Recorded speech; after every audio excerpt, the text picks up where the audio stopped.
Well, the Consumer Product Safety Commission has recalled about 2 million cribs. This news came out yesterday. And here to talk about all of this, we've got Marissa Gavrich from the Better Business Bureau, and we have Dr. Ari Brown, who is a local pediatrician. And by the way, she also has a book out, Expecting 411. She can talk about that as well. It's good to see you. Thanks so much for being with us. First of all, I'll start with Marissa, because we want to talk about exactly what this crib recall means.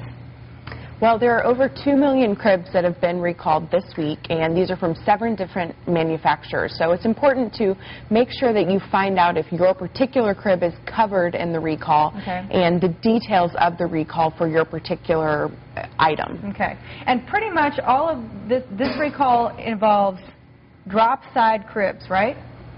That's correct. So, like I said, 7 different manufacturers need to go straight to the source and contact the manufacturer to find out exactly what to do. In many cases, it's simply a repair that needs to be made. So the manufacturer will provide a repair kit so that you can make adjustments to make the crib safe. Okay, so Dr. Brown, what is happening here? I mean, are kids pushing on the sides and they're falling through? Are newborns falling? I mean, what's happening? How is this happening? So basically, drop side means there is a rail that allows you to pull it down so that you can reach into the crib to put the baby in or out. And what happens is that side rail can actually drop spontaneously, and it leaves a gap that allows the baby to get entrapped. And so 32 babies have actually died from entrapment with these drop side cribs, not necessarily with these 2 million that have been recalled, but there have been over 9 million drop side cribs recalled over the past decade because of that problem. Right.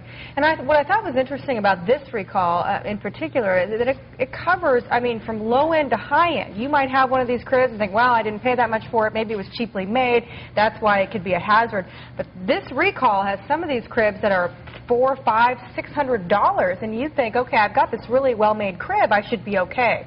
But really, they're looking at the drop-side cribs, and we may not see them anymore, right, Dr. Brown? Right. You know, it's the way that this product is made, and the bolts become loose, and so that allows them to dislodge no matter how expensive the crib is. And there's legislation out there that may say we're not going to even have these anymore.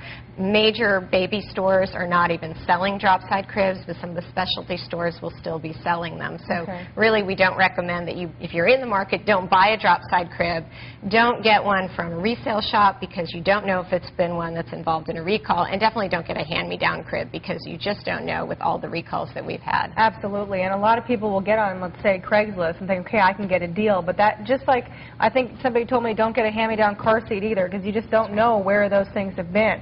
And you probably cover this in your book, though, Dr. Brown, about you know, the safety of, you know, when you're new parents and you're expecting, you're setting up that crib, make sure you're setting it up appropriately, right? I mean, even if you don't have a drop side. Right, and so the safety tips for cribs is not just about the crib, but what's in the crib. And so what I recommend is a mattress protector and a fitted sheet. That's all you need. No pillows, no blankets, no bumper pads, and make sure that you're putting that baby down on his back when you put him to sleep, because that's the safest sleep position. Okay, so finally, one last question. If you have one of these drop-sided cribs, get in touch with the manufacturer, get a replacement part, or maybe think about getting a new crib.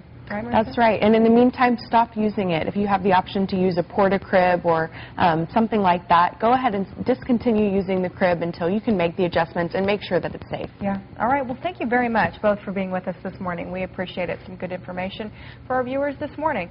We'll get